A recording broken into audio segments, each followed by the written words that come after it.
KONY 2012, Success or Failure? What is KONY 2012?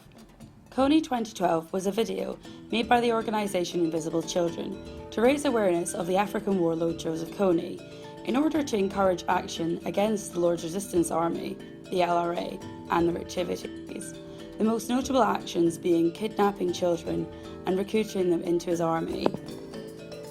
So how can we measure the success?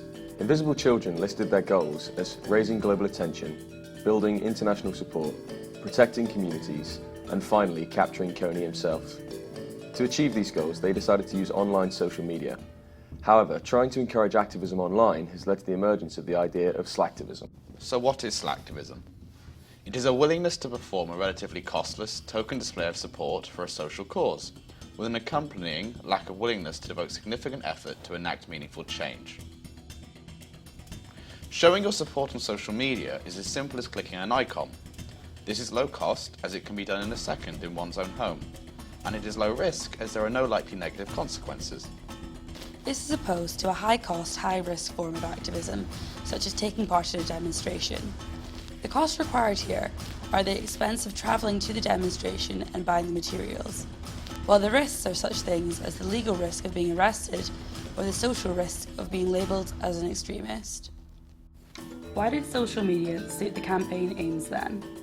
It allowed for the Invisible Children's message to be spread quickly and cheaply through the existing social networks such as Facebook and Twitter. Now, let's look at each of KONY 2012's goals in relation to these ideas. Global attention. To make Joseph Kony a household name and get as many people as possible to pledge their support for efforts to stop LRA violence.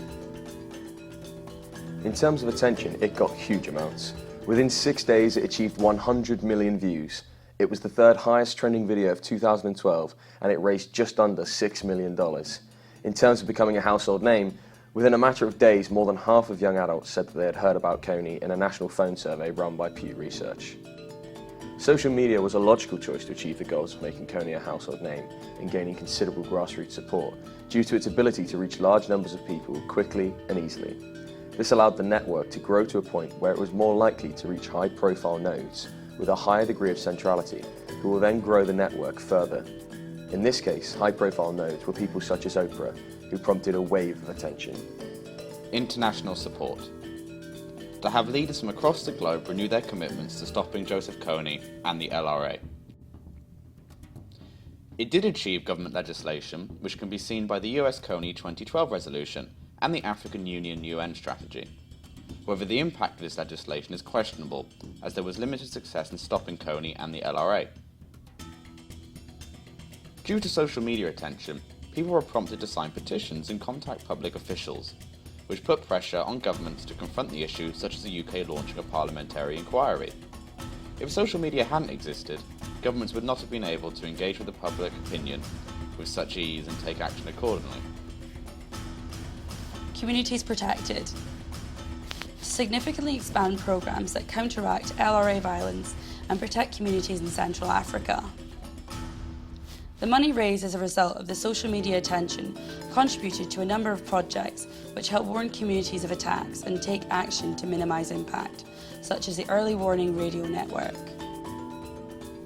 So again, the way social media helped raise attention was via the growth of the massive network that resources such as donations could be pulled from. Kony captured. To bring awareness to Kony's human rights abuses and bring him to justice. As mentioned before, it did bring huge awareness of the human rights abuses to the wider public and their governments. However, Kony and the LRA remain at large and are still committing human rights atrocities today. Capturing Kony would require substantial government resources, people power and international cooperation, which is beyond the capabilities of the social media sphere. For instance, actually helping teams search Western Africa for Kony would require action that social media can't facilitate.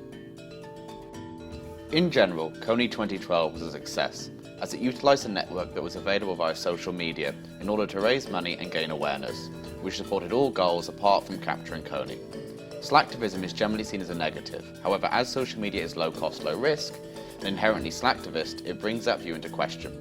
We believe KONY 2012 has disproven many of the critiques of slacktivism. But what do you think? created using Powtoon.